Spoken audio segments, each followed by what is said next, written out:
Hello बच्चों, स्वागत है आपका आपकी यूट्यूब चैनल टीचिंग स्वीटली में। देखिए बच्चों, इस वीडियो में हम सीखेंगे कि 1 के कितने के बराबर होता है, 10 के कितने के बराबर होता है, 100 के 1 मिलियन, 10 मिलियन और ये बिलियन, ट्रिलियन जो भी होता है ये कितने के बराबर होता है भारतीय संख्या प्रणाली में, यानी कि हिंदुस्तान में इसे कैसे गिना जाता है। ठीक है, तो देखिए 1 के जो होता है बच्चों वो होता है 1000 के बराबर। कितने के बराबर होता है बच्चों?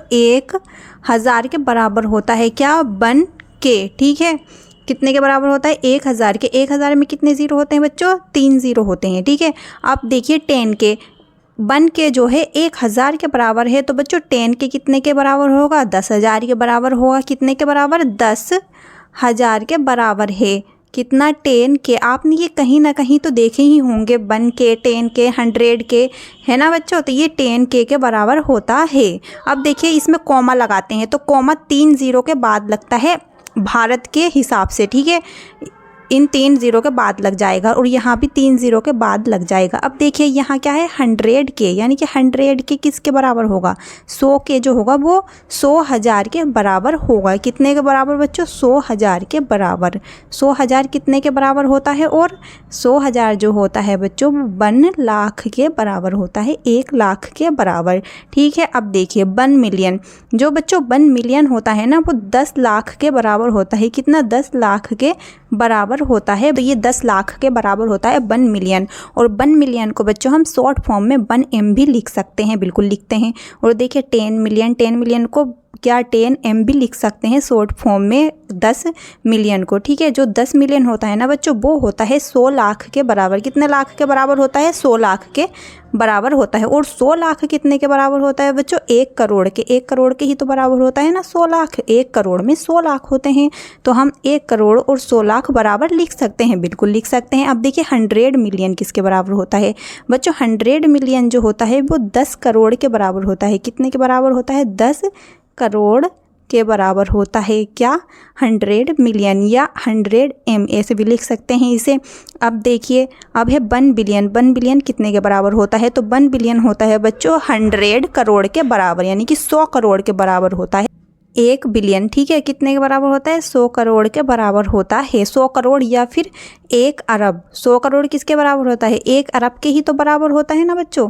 तो बस हम इन दोनों को बराबर लिख सकते हैं। जो 100 करोड़ है वो 1 अरब के बराबर होता है और ये दोनों 1 बिलियन के बराबर होते हैं। 1 बिलियन में 100 करोड़ या 1 अरब होते हैं। उसके बाद देखिए 10 बिलियन। 10 बिलियन को हम 10B भी लिख सकते हैं शॉर्ट फॉर्म में, बिल्कुल लिख सकते हैं। ये जो होता है बच्चों 10 अरब के बराबर होता है। कितने के बराबर होता है? 10 अरब या फिर बच्चों ये 1000 करोड़ के बराबर भी लिख सकते हैं हम इसे। कितने के बराबर? 1000 करोड़ के बराबर भी लिख सकते हैं। किसको? 10 बिलियन को। अब देखिए 100 बिलियन या 100 बिलियन, इसको कितने के बराबर लिख सकते हैं हम? इसको लिख सकते हैं बच्चों हम 100 अरब के बराबर। कितने के? 100 अरब के बराबर लिख सकते हैं। या फिर बच्चों 100 अरब जो होता है वो हमारा 1 खरब के बराबर होता है। कितना? 1 खरब के बराबर होता है, तो हम 1 खरब भी लिख सकते हैं। किसको? 100 अरब को। अब देखिए हमारा 1 ट्रिलियन है बच्चों, ये आपने कहीं ना कहीं लिखा हुआ देखा ही होगा। 1 के, 1 मिलियन, बिलियन, ट्रिलियन, है ना, ये कहीं ना कहीं तो आपने देखा ही होगा लिखा हुआ। तो देखिए जो 1 ट्रिलियन होता है ना बच्चों वो होता है 10 खरब के बराबर। कितने के बराबर? 10 खरब या फिर बच्चों 1000 अरब के बराबर होता है। कितने के? 1000 अरब के बराबर होता है 1 ट्रिलियन। ठीक है, उसके बाद है हमारा 10 ट्रिलियन, या फिर हम इसे 10T भी लिख सकते हैं शॉर्ट फॉर्म में। तो बच्चों ये कितने के बराबर होता है? ये होता है हमारा 100 खरब के बराबर। या फिर बच्चों कितने के बराबर होता है? ये 1 नील के बराबर। अब हम इसे 1 नील क्यों लिख रहे हैं? क्योंकि बच्चों भारत में जो है संख्या प्रणाली जो होती है, संख्याओं को गिनने का सिस्टम जो होता है वो ऐसे ही तो होता है। इकाई, दहाई, सैकड़ा, हज़ार, 10,000, लाख, 10 लाख, फिर 10 लाख के बाद क्या आता है? करोड़, 10 करोड़, अरब, 10 अरब, खरब, 10 खरब और 10 खरब के बाद आता है बच्चों 1 नील।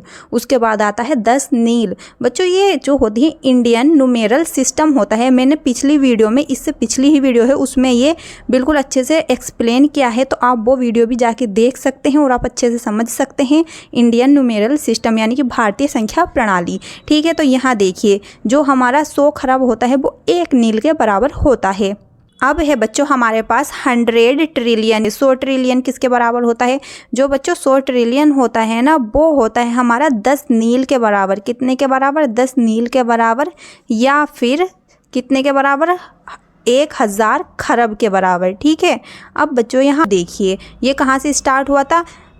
1000 से स्टार्ट हुआ था, और ये कितने पर ख़त्म हुआ? 10 नील पर। तो ये भी तो इंडियन नंबर सिस्टम ही है कि भारत में कैसे संख्याओं को गिना जाता है। देखिए 1000, 10,000 है ना, फिर 100,000 यानी कि 1 लाख ही तो होता है। 1 लाख, फिर 10 लाख, 10 लाख के बाद 1 करोड़, 10 करोड़, 1 अरब, 10 अरब, फिर 1 खरब, और फिर 10 खरब, उसके बाद 1 नील, और फिर 10 नील।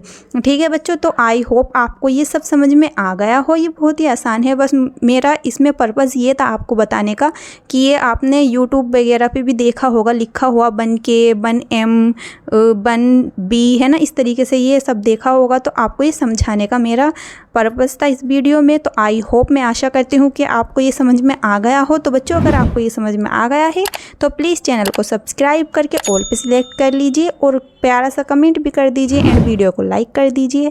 मिलते हैं नेक्स्ट वीडियो में। Tata bye bye. देखने के लिए बहुत बहुत धन्यवाद। Thank you for watching.